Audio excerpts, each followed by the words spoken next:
June মাসে কি কি সবজি চাষ করবেন? জুন মাসে চাষযোগ্য বিভিন্ন সবজির তালিকা দেখাবো এই ভিডিওর মাধ্যমে। সেই সাথে দেখাবো কি কি সবজি চাষ করা যায়, কি কি প্রজাতি বা হাইব্রিড প্রজাতি চাষ করতে পারেন, সেই সাথে কিছু গুরুত্বপূর্ণ পরিচর্যা যা ফলো করলে সবজির ফলন বহুগুণে বৃদ্ধি পাবে। প্রথমে থাকছে পেঁপে চাষ। পেঁপের ভিতরে গ্রিন লেডি, রেড লেডি, শাহী পেঁপে বা বাবু জাতের পেঁপে চাষ করতে পারেন। একটি জায়গায় অন্তত ২টি করে গাছ লাগাবেন। গাছ যখন বাড়তে শুরু করবে খুঁটি পুঁতে গাছটা সোজা করে দিবেন। এরপরে থাকছে পুঁইশাক চাষ। পুঁইশাক গাছে ফলন বাড়ানোর জন্য একটি কাঁচের সাহায্যে মাথাটি কেটে দিতে হয়। এতে করে ডগাটা অনেক বেশি মোটা হয়, অনেক বেশি ঝোপালো হয়, ফলে পুঁইশাকের ফলন বৃদ্ধি পায়।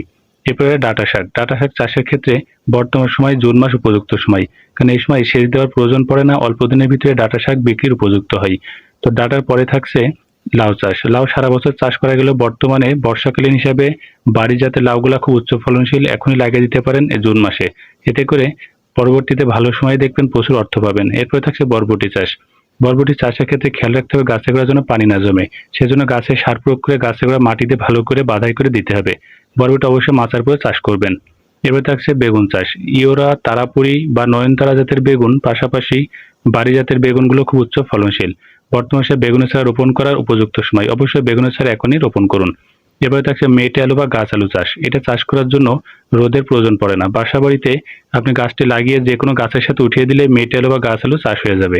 এরপরে থাকছে পালং শাক বা কলমি লতা চাষ করা। তো কলমি শাক বা পালং শাক যেটাই চাষ করেন, বর্তমান সময়ে আপনার জমির আলের পাশে ঠিক এরকম কয়েকটি চারা যদি রোপণ করতে পারেন, বিনা খরচেই কলমি শাক খেতে পারবেন। এরপরে শসা চাষ। বর্তমান জুন মাস শসা চারা লাগানোর সবচেয়ে উপযুক্ত সময়। অবশ্য মালচিং পদ্ধতিতে চাষ করবেন। মাটির উপরে শসা থাকলে পোকায় নষ্ট করে, পচে নষ্ট হয়ে যায়। চাল কুমড়া চাষ করা। চাল কুমড়া যদি চাষ করতে চান, বর্ষাকালীন ভ্যারাইটিগুলো চাষ করতে পারেন। যদি ফুল ফুটতে শুরু করে হাতের সাহায্যে পুরুষ ফুল ছেড়ে স্ত্রী ফুলে পরাগায়ন ঘটাবেন। এটি করলে একটি জালিও নষ্ট হবে না, ফলে প্রত্যেকটি চাল কুমড়া দেখবেন সাইজ ও আকারে অনেক বেশি বড় হবে। তো চাল কুমড়া পরে থাকছে মুখী কচু চাষ করা। সাধারণত মে মাসে মুখী কচু চাষ করা হয়।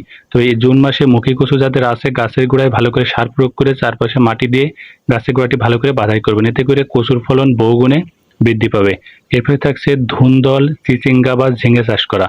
অর্থাৎ ঝিঙ্গা, চিচিঙ্গা বা ধুন্দল যদি চাষ করতে চান, অবশ্যই মাছা প্রয়োগ করে চাষ করবেন এবং এই বর্তমান সময় উপযুক্ত সময় চারা রোপণ করার, অবশ্যই লাগিয়ে ফেলুন। এরপরে থাকছে অল্প খরচে সবুজ শাক এবং লাল শাক চাষ করা। জমি ভালো করে চাষ দিয়ে কিছু বীজ ছড়িয়ে দিলে দেখবেন বিনা খরচেই লাল শাক, সবুজ শাক বেচতে পারবেন, কারণ এই সময় জমিতে সেচ সার দেওয়ার প্রয়োজন পড়ে না, ফ্রিতেই হয়ে যাবে।